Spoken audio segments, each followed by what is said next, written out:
War zone में रूसी helicopter के एक्शन की पहली तस्वीर। रूसी अटैक हेलीकॉप्टर की बारूदी बौछार देखिए।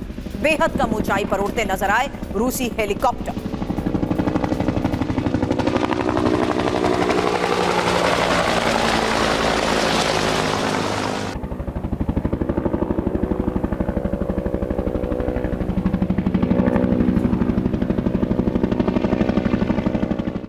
और यूक्रेन को और हथियार जर्मनी देगा।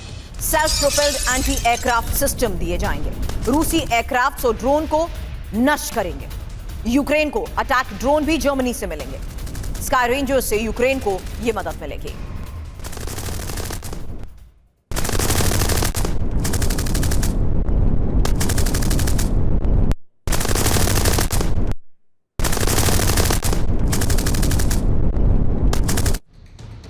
और रूस के बश्कोकुर्स्तान में यूक्रेन का हमला, जहां सलावत रिफाइनरी पर ड्रोन अटैक की यह तस्वीर सामने आई है। इसी यूक्रेनी हमले के बाद रिफाइनरी में लगी भीषण आग की यह तस्वीर देखिए। यूक्रेन ने कैमकाज़ी ड्रोन से इसे टारगेट किया। रूस में 1300 किलोमीटर अंदर यूक्रेन का हमला।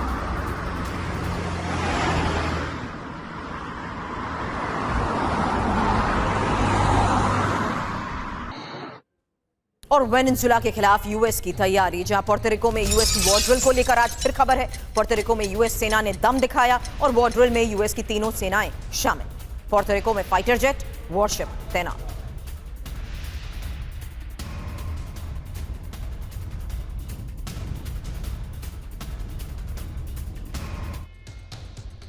और आज की बड़ी खबर, डोनेस्क में रूस को मिली बड़ी कामयाबी। रूस ने डोनेस्क के बड़े इलाके पर कब्जे का दावा किया है। प्रोकोवोस शहर पर कब्जे का दावा। कुछ दिनों में पूरे डोनेस्क पर कब्जे का दावा किया जा रहा है। और डोनेस्क को किस तरीके से किल जोन बना दिया गया है, यही सबसे बड़ी खबर है। फिलहाल डोनेस्क में हो रहे हमलों की ये लेटेस्ट तस्वीर देखिए, जहां कुछ दिनों में पूरे डोनेस्क पर कब्जे का दावा किया जा रहा है। प्रोकोवोस शहर पर कब्जे के दावे की तस्वीर। रूस ने डोनेस्क के बड़े इलाके पर कब्जे का किया है दावा। आखिर कैसे डोनेस्क को लेकर पुतिन गंभीर है और वजह क्या है? क्योंकि डोनेस्क को पुतिन ने किल जोन बनाया है और पुतिन ने रिजर्व सेना उतार दी है। हालांकि चारों तरफ से किलेबंदी को लेकर दावे किए जा रहे हैं। यूक्रेनी जवानों की घेरेबंदी हो चुकी है। जवानों को घेर कर मारने का प्लान बनाया गया है। रणनीतिक जगहों पर टैंक्स की तैनाती को लेकर भी खबर है।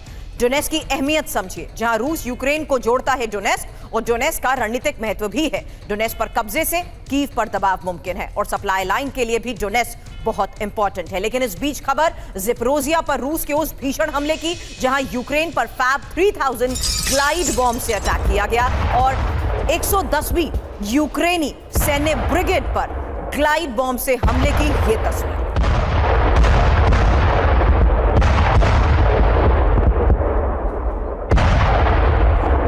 दावा यह कि इस हमले में यूक्रेनी सैन्य सेंटर को तबाह कर दिया गया। वॉर जोन में ही यूक्रेनी सैनिकों पर हमले की एक और तस्वीर। सुमी में यूक्रेनी सैनिकों पर यह ड्रोन अटैक था और हमले में यूक्रेनी सैनिकों को कैसे भारी नुकसान पहुंचाया गया, उसकी तस्वीर देखिए।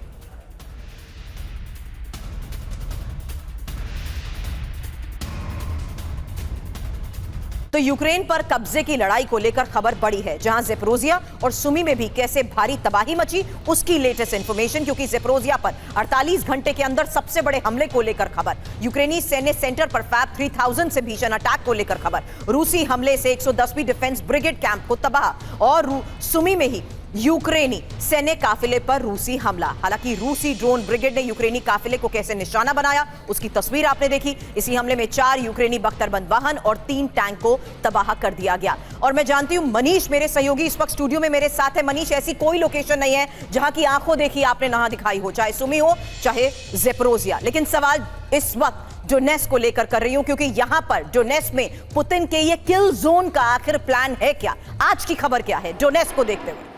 देखिए, सबसे बड़ी बात है कि डोनेट्स्क के इलाके में से 80% इलाके पर रूसी सेना का पूरी तरह से नियंत्रण है। लेकिन 20% इलाका अभी भी है जहां पर यूक्रेनी सेना वर्चस्व बनाए हुए है और उससे वापस लेने की कोशिश में रूसी सेना लगी हुई है। हाँ, ये बात सच है कि आज की तारीख में अगर देखा जाए तो जिस तरह से पोक्रोवस्क हो या फिर अगर आप देखें तो वहाँ से कृष्णोदार की तरफ बढ़ते हुए, तो इन सब इलाकों में रूसी सेना धीरे धीरे करके आगे बढ़ रही है। जैसा प्रेसिडेंट पुतिन ने कहा है कि 7 लाख के करीब रूसी सेना अभी यूक्रेन के मोर्चे पर है, इससे तो यही लगता है कि उन्होंने तय कर रखा है कि धीरे धीरे हमें आगे बढ़ना है, कोई जल्दबाजी नहीं है, वरना दूसरे विश्व युद्ध के बाद शायद पहली बार होगा इतनी बड़ी सेना के बावजूद कोई आर्मी कीव पर कब्जा करने का प्लान नहीं बना रही है।